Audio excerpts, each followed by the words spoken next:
लेकिन मैं भी ऋतु जी को बहुत बहुत शुभकामनाएं, बहुत बहुत बधाई देता हूँ उनके जन्म दिवस पर। मैं भी कभी 50 का हुआ था, होना पड़ता है, पर मैं 50 का लगता नहीं था, मैं 70 का लगता, अपनी उम्र से 20 साल बड़ा। लेकिन ऋतु जी के साथ ऐसा नहीं है, उल्टा है। ये 50 की हुई है लेकिन अपनी उम्र से 20 साल कम दिखाई देती है। ये होना ज्यादा बड़ी बात है। एक तो क्या है, पिछले 1.5 साल से कवि सम्मेलन मिले नहीं, और जो एक मिला है वो भी मुझे अध्यक्ष बना के खत्म किया जा रहा है। लेकिन वो, हाँ, पवार जी अभी हम मिलने गए, मैंने कहा हम भी अपने बुजुर्गों से जाकर के मिल लेते हैं। हम मिलने गए, अनिल भाई, मैं, रसिक गुप्ता भी थे साथ में। तो वो अपनी फेसबुक अकाउंट चेक कर रहे थे, बोले यार मेरे ना फॉलोअर कम होते जा रहे। मैंने कहा भाई साहब दूसरी लहर भी तो चल रही है। इसलिए बोला अच्छा इसलिए कम हो गए होंगे। मैंने कहा और क्या, अभी तो तीसरी की ओर चलता। लेकिन कोरोना ने बहुत दुखी किया, और उस दुख से हम सभी लोग निकले, हमारा देश निकले, पूरी पृथ्वी उस वातावरण से निकले। ये मैं कामना करता हूँ, हर कवि की यही कामना होनी चाहिए कि हम सब मानव जाति जो है अपना वापस उसी दौर में आए जिस दौर में हम जिया करते थे। क्या बात है। मैंने 2 पंक्तियां कोरोना को लानत देते हुए लिखी। किसी को लानत देते हुए कुछ लिखा जाता है तो उसको कहते हैं कशीदा पढ़ना। उर्दू का एक शब्द आता है, कशीदा पढ़ना कहते हैं उसको। तो 2 लाइनों का एक कशीदा पढ़ता हूँ कोरोना के नाम।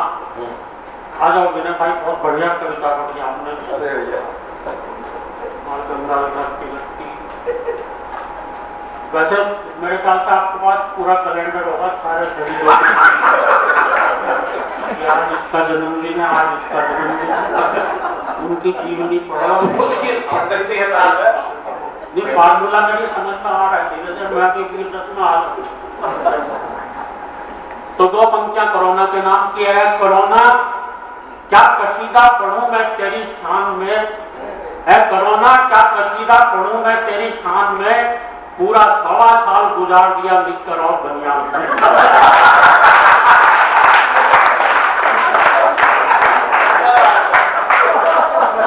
तो मतलब इससे कोरोना पे इससे ज्यादा कहने को कुछ नहीं, बैठे रहो घर पे। मतलब मैं बता रहा हूँ, साढ़े के साढ़े मैंने कम से कम 500 फिल्में कई बार देखी, और कोई काम ही नहीं। क्या करोगे, कहाँ बाहर निकलो तो कोरोना का डर, अंदर तो अपना रोना अलग ही है। आदमी जाए तो जाए कहाँ। तो खैर ओज की बहुत बढ़िया कविता पढ़ी। मुझे भी अपनी एक पुरानी कविता याद आ रही है, मैं वो जी कविता पढ़ना चाहता हूँ। आप में से बहुत से लोग मुझे बहुत दिनों बाद सुन रहे हैं मेरे ख्याल से। मैं सभी चेहरों को आदरणीय जगदीश मित्तल जी, सुशील भाई और मनोज जी, बहुत बहुत बधाई आपको। मैं सबके नाम, अच्छा मुझे याद नहीं रहते सही। ये राजेश है, राजेश को यहाँ पर एक श्रोता तक का नाम पता होगा, इन दोनों का नाम भी पता होगा, उसका भी पता होगा। पर मेरे तो याद ही नहीं रहता, मुझे तो भूलने की ऐसी बीमारी लगी। अपनी कविताएं याद नहीं रहती, इसको नाम याद रहता है। खैर ये इसका गुण है, ये कुछ दिनों में जिस हिसाब से ये लगातार बोलने का अभ्यास करता, मुझे लग रहा कुछ दिनों में ये कथावाचक बनने वाला है। कथावाचक, मुझे इसमें भविष्य का मतलब मुरारी बापू वगैरह दिखाई देता है। अच्छा, ये मेरा छोटा भाई है, मैंने इतनी अच्छी कविताएं लिखता है बीरस की। आज इसने बहुत कृपा की कि इसने पाकिस्तान को नहीं लिखा है, वरना बीरस का कभी आता भाई साहब सबसे पहला काम ये होता उसका कि मंच से ही पाकिस्तान को निपटा। तो अच्छा, हमारी देशभक्ति भी है, मेरे दोस्त ने बहुत बढ़िया, हमारी देशभक्ति भी ऐसी है जो पाकिस्तान के अलावा और किसी देश के खिलाफ जाती नहीं। तो मेरे एक दोस्त ने एक दिन एक बहुत बढ़िया बात कही, बोला यार अगर ये पाकिस्तान नहीं होता तो हम लोग देशभक्ति होते कि नहीं होते।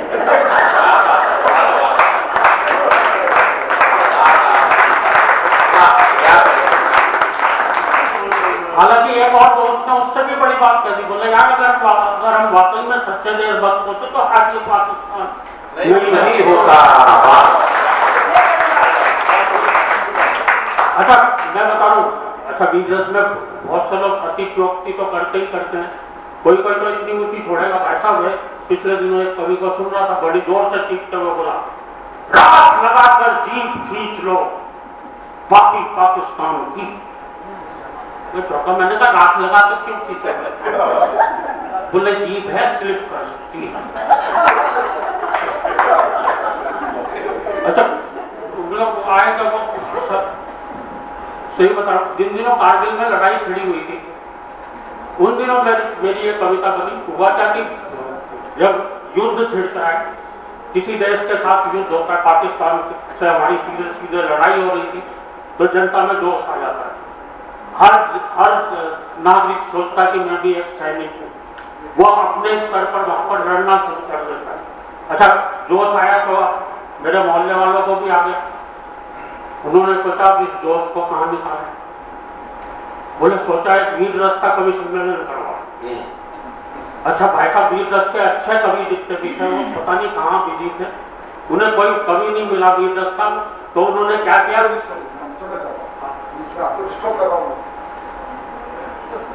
कहते क्यों करना वैसे ही घूमता रहता है।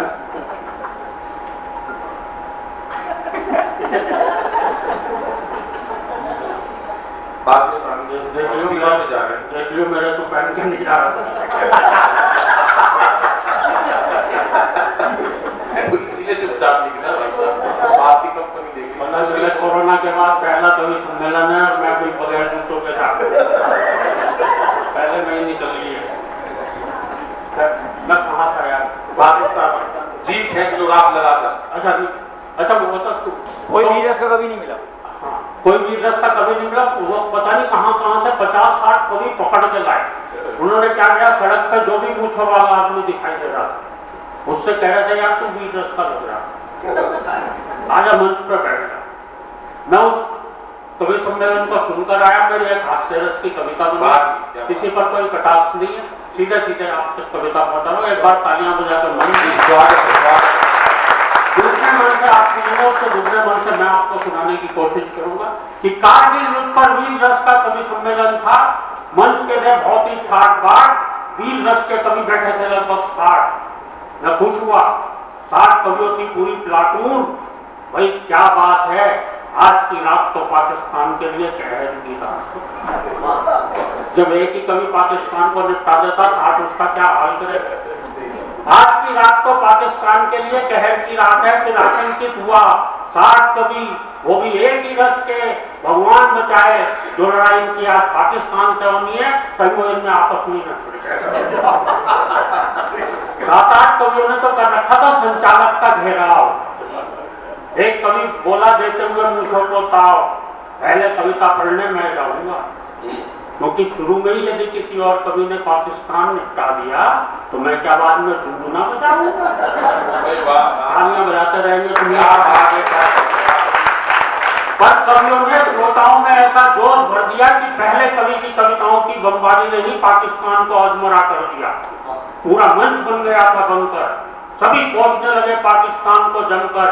और एक कवि अभी भी पुराने जमाने के नशे में झूम रहा था, मिसाइलों के युग में पाकिस्तान के खिलाफ तलवार लिए बोले कहाँ है पाकिस्तान की तलवार से निपटाएंगे। एक ने तो बहुत ऊंची छोड़ी भाई साहब, उन दिनों परवेज मुशर्रफ पाकिस्तान के सेनाध्यक्ष थे, बड़ी जोर से चीखते हुए बोले, ऐ मुशर्रफ हम तेरे पेट में राणा सांगा की तलवार भोंक देंगे।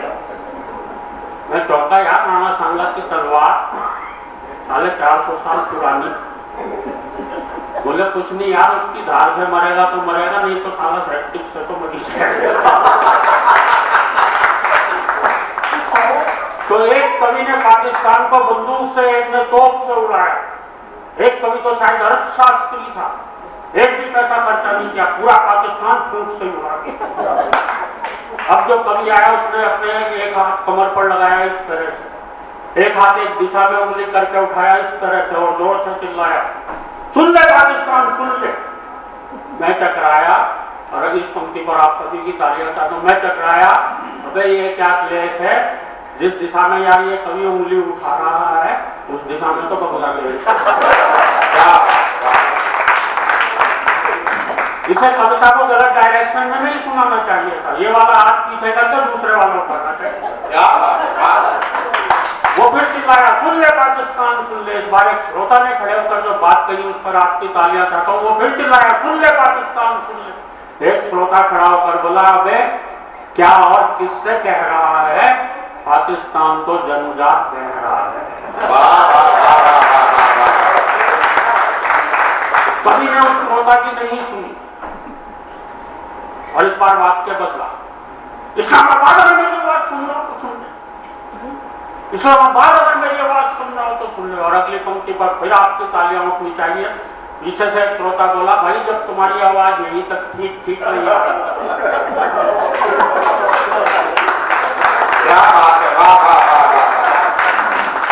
तो इस्लामाबाद तक कैसे जाएंगे। वीर रस का अब जो कभी आया वैसा होगा करीब 15 किलो का। नहीं सही बता रहा हूँ बिना भाई, इतना तो तब बता रहा हूँ जब भयंकर सर्दियों का मौसम था। 5-6 किलो तो कपड़े ही पहन लेते। मैंने तो पूछा इससे, मैंने कहा यार ये वीर रस का कभी इतना पतला दुबला इतना कमजोर कैसे हो गया। बोला ऐसा इसलिए हो गया क्योंकि ये हर समय फूकता ही रहता है। इतना नुकसान ही अपनी कविता से पाकिस्तान का नहीं कर पा रहा जितना अपने शरीर का कर। अच्छा इतना पतला दुबला कवि जब कविता पढ़ रहा था, आप लोग दृश्य का आनंद लेना मित्रों। तो श्रोताओं में से बोला, भाई कौन खड़ा है, भाई कौन खड़ा है, दिखाई नहीं पड़ रहा है। मुझे तो लगता है भाई खुद ही कविता पढ़ रहा है। उसके बगल वाला श्रोता बोला, लगता है तू भी गच्चा खा गया है, अबे कवि तो खड़ा हुआ है लेकिन माइक के डंडे की ओट में आके ये दिखने में कैसा लगता है जरा पता लगाओ। उसके बगल वाला श्रोता बोला, किसी के घर पड़ी हो तो दूरबीन उठा ला। अच्छा कुछ खत्ती लोग भी बैठे होते हैं कवि सम्मेलन में। एक गया अपने घर से वाकई में दूरबीन लेकर और देखते हुए बोला, बाप रे ये कवि खड़ा है उसका एक्सरे। अचानक वो कवि बड़ी जोर से थरथराया। श्रोताओं में से एक बोला, लगता है मिर्गी का दौरा आया। और दोस्तों देखना मैं हाथ से कहां से निकाल कर लाया। श्रोताओं में से एक बोला, लगता है मिर्गी का दौरा आया। एक श्रोता बोला, इसे गरम गरम दूध पिलवाओ। दूसरा बोला, गरम गरम दूध इसका जूता दूंगा। तीसरा बोला, तो किस टेंशन में है, गौर से इसकी देख इसका मोबाइल फोन वाइब्रेशन में। बहुत बहुत धन्यवाद, बहुत बहुत